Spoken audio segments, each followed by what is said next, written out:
ఈ వీడియోలో మనం ఒక చతుర్భుజంలోని అన్ని భుజాలను తాకే విధంగా ఒక వృత్తం అంతర్లిఖించబడిన ఎదురెదురు భుజాల పొడవుల మొత్తం సమానం అనే అంశం గురించి నేర్చుకుంటాము. ఇక్కడ ఒక ఆకారం ఉంది చూడండి. ఈ ఆకారాన్ని మనం ఏమని పిలవచ్చు? అయితే ఇది ఒక చతుర్భుజం అవుతుంది. కానీ ఈ చతుర్భుజం యొక్క ప్రత్యేకత ఏమిటి అంటే ఈ చతుర్భుజంలోని ఒక వృత్తము అనేది ఉంది చూసారా? ఈ వృత్తంలోని కేంద్రాన్ని మనం ఓ అనుకుందాం. అలాగే ఈ చతుర్భుజానికి మనం ఏబిసిడి అనే పేరును ఇచ్చినట్లయితే ఈ వృత్తం అనేది చతుర్భుజాన్ని చూడండి సరిగ్గా 4 బిందువుల వద్ద తాకుతూ ఉంది. వీటిని మనం PQRS అనుకుందాం. అయితే ఈ చతుర్భుజం యొక్క ప్రత్యేకత ఏమిటి అంటే చతుర్భుజం యొక్క ప్రతి భుజము వృత్తాన్ని కేవలం ఒకే బిందువుతో స్పృశిస్తూ ఉంది. కాబట్టి ఇటువంటి చతుర్భుజాన్ని ఇంగ్లీష్లో ఏమంటాము అంటే సర్కమ్స్క్రైబ్డ్ క్వాడ్రిలేటరల్ అంటాము. అంటే వృత్తాన్ని ఆవరించి ఉన్న చతుర్భుజము అని అర్థము. అయితే ఇప్పుడు ఇటువంటి చతుర్భుజం యొక్క ధర్మాన్ని మనం తెలుసుకుందాము. మనకు సిద్ధాంతం 9.2 నుంచి మనం ఏం చెప్పచ్చు అంటే వృత్తానికి బాహ్య బిందువు గుండా గీయబడిన స్పర్శ రేఖల పొడవులు సమానం అని మనం చెప్పచ్చు ఈ సిద్ధాంతం నుంచి. అంటే ఇక్కడ ఒక వృత్తం ఉంది. ఈ వృత్తానికి బాహ్య బిందువు ఏ అవుతుంది. ఈ ఏ నుండి మనం 2 స్పర్శ రేఖలను గీసినట్లయితే ఈ 2 స్పర్శ రేఖలు కూడా సమానం అవుతాయి అని ఈ సిద్ధాంతం మనకు చెప్తుంది. అయితే ఈ సిద్ధాంతం వల్ల ఇప్పుడు మనకు ఉపయోగం ఏమిటి అంటే మనం తీసుకున్న చతుర్భుజం ఇది కదా, దీనికి ఇప్పుడు మనం తీసుకున్న సిద్ధాంతాన్ని ఉపయోగిద్దాం. అంటే ఏమిటి? బాహ్య బిందువు నుండి వృత్తం పైకి గీయబడిన స్పర్శ రేఖల పొడవులు సమానం. అంటే ఇప్పుడు శీర్షము ఏని చూడండి, ఇది వృత్తానికి ఎక్కడ ఉంది? బాహ్యంగా ఉంది. కాబట్టి ఇది ఒక బాహ్య బిందువు అవుతుంది. ఇప్పుడు ఏ నుండి పీకు మధ్య ఉన్న ఈ దూరాన్ని ఒకసారి గమనించినట్లయితే ఇదేమవుతుంది? ఇది ఒక స్పర్శ రేఖ అవుతుంది. అలాగే ఏ నుండి ఎస్కు మధ్య ఉన్న ఈ దూరం ఇది కూడా ఏమవుతుంది? ఇది కూడా ఒక స్పర్శ రేఖ అవుతుంది. అంటే ఏ నుంచి ఏపీ మరియు ఏఎస్ ఈ రెండు కూడా 2 స్పర్శ రేఖలు ఉన్నాయి.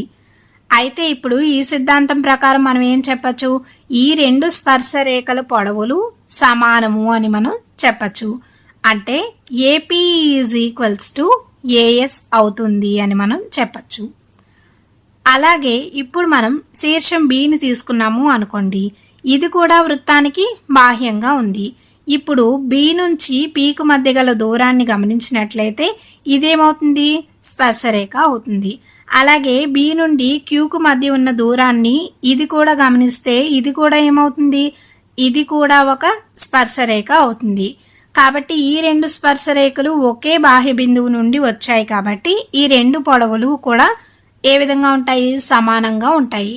కాబట్టి BP is equals to PQ అని మనం రాసుకోవచ్చు. అలాగే ఇప్పుడు శీర్షం సిని తీసుకున్నట్లయితే సిక్యూ ఒక స్పర్శరేఖ, సిఆర్ అనేది మరొక స్పర్శరేఖ అవుతుంది. కాబట్టి ఈ రెండింటి పొడవులు సమానం అవుతాయి. కాబట్టి CR is equals to CQ అని మనం రాసుకోవచ్చు. అలాగే బాహ్య బిందువు డిని తీసుకున్నట్లయితే డిఆర్ మరియు డిఎస్ 2 స్పర్శ రేఖలు అవుతాయి.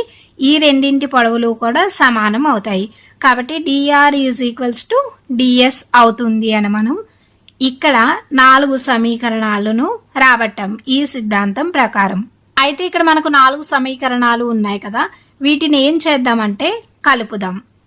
వీటిని మనం సమీకరణానికి ఎడం వైపు ఉన్నవన్నీ ఒకవైపు, సమీకరణానికి కుడివైపునున్నవన్నీ ఒకవైపు రాసుకున్నట్లయితే అప్పుడు ఏమవుతుంది? AP plus BP plus CR plus DR is equals to AS plus BQ plus CQ plus DS అవుతుంది. ఇది మనకు వచ్చిన సమీకరణం. కాబట్టి వీటిలోంచి మనం ఏం చేద్దామంటే 2 వాటిని గుంపులుగా చేసుకుందాం. అంటే ఏపీ ప్లస్ బీపీ ఒక గుంపు ప్లస్ సిఆర్ ప్లస్ డిఆర్ని ఒక గుంపుగా చేసుకుందాము. అలాగే బీక్యూ ప్లస్ సిక్యూబ్ని ఒక గుంపు మరియు ఏఎస్ ప్లస్ డిఎస్ను ఒక గుంపుగా చేసుకుందాం. అయితే దీనివల్ల ఉపయోగం ఏమిటి అంటే ఇక్కడ చూడండి, మనం తీసుకున్న చతుర్భుజం అనేది ఇది కదా, దీంట్లోని ఒకసారి ఏపీ ప్లస్ బీపీ ఈ రెండింటిని గమనించండి. ఇది మొత్తం ఏమవుతుంది, ఏబీ అవుతుంది. అంటే ఏపీ ప్లస్ బీపీని మనం ఏబీగా రాసుకోవచ్చు. అలాగే సిఆర్ ప్లస్ డిఆర్ని ఒకసారి గమనించండి, ఈ మొత్తం ఏమవుతుంది, మొత్తము సిడి అవుతుంది. అలాగే బీక్యూ ప్లస్ సి క్యూబ్ని గమనించినట్లయితే ఈ మొత్తము ఏమవుతుంది, బీసీ అవుతుంది. అలాగే ఏఎస్ ప్లస్ డిఎస్ని గమనిస్తే ఈ మొత్తం అనేది డిఏ అవుతుంది. అంటే ఇప్పుడు మనకేమొచ్చింది, AB plus CD is equals to BC plus డిఏగా వచ్చింది. అంటే మనం తీసుకున్న చతుర్భుజంలోని ఒక భుజం ఏబి, దానికి ఎదురుగా ఉన్న భుజము డిసి, ఈ రెండింటి మొత్తము అనేది మిగిలిన రెండు భుజాలు అంటే బీసీకు అలాగే ఏడి ఈ రెండింటి భుజాల మొత్తానికి సమానం అవుతున్నాయి. అయితే ఇప్పుడు మనం దీన్ని ఒక ఉదాహరణతో సరిచూద్దాం, నిజమవుతుందో కాదో. ఇక్కడ మనకు ఒక ఉదాహరణ ఉంది. అయితే మనకేం తెలుసు, AB plus DC is equals to BC plus DA అవుతుంది అని మనకు తెలుసు. దీంట్లో ముందుగా మనం ఏబి ప్లస్ సిడిను కనుక్కుందాం. ఏబి అంటే ఎంత, 5 సెంటీమీటర్లు, సిడి అంటే 7 సెంటీమీటర్లు. ఈ రెండింటిని కలిపితే మనకి ఎంత వస్తుంది, 12 సెంటీమీటర్లు అనేది వస్తుంది. ఇప్పుడు మనం బీసీ ప్లస్ డిఏను కనుక్కుందాం. బీసీ అంటే 6 సెంటీమీటర్లు, డిఏ అంటే 6 సెంటీమీటర్లు, మొత్తం కలిపితే 12 సెంటీమీటర్లు అనేది వస్తుంది. కాబట్టి ఇక్కడ AB plus CD is equals to BC plus DA అయింది. ఇప్పుడు మనం మరో ఉదాహరణ చూద్దాం. దీంట్లో ముందుగా ఏబి ప్లస్ సిడిని కనుక్కుందాం. ఏబి అంటే 8 సెంటీమీటర్లు, సిడి అంటే 4 సెంటీమీటర్లు. ఈ రెండింటిని కలిపితే ఎంత వస్తుంది, 12 సెంటీమీటర్లు అనేది వస్తుంది.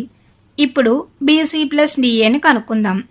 ఇదేమవుతుంది, బీసీ అంటే 5 సెంటీమీటర్లు, డిఏ అంటే 7 సెంటీమీటర్లు. కాబట్టి మొత్తం కలిపితే 12 సెంటీమీటర్లు వస్తుంది. అంటే ఇక్కడ కూడా AB plus CD is equals to BC plus DA అయింది. కాబట్టి మొత్తం నుండి మనం ఏం చెప్పచ్చు అంటే ఏబిసిడి చతుర్భుజంలోని అన్ని భుజాలను తాకే విధంగా ఒక వృత్తం అంతర్లిఖించబడిన అది పిక్యూఆర్ఎస్ బిందువుల వద్ద వరుసగా స్పర్శిస్తే అప్పుడేమవుతుంది, AB plus CD is equals to BC plus DA అవుతుంది. దీని అర్థం ఏమిటి అంటే ఎదురెదురు భుజాల పొడవుల మొత్తం సమానం అవుతాయి అని అర్థం. అయితే దీన్ని మనం ఏ విధంగా కనుక్కున్నాము అంటే సిద్ధాంతం 9.2ను అంటే బాహ్య బిందువు నుండి వృత్తం పైకి గీయబడిన స్పర్శరేఖల పొడవులు సమానం అనే సిద్ధాంతం నుండి దీనిని మనం కనుక్కోవడం జరిగింది.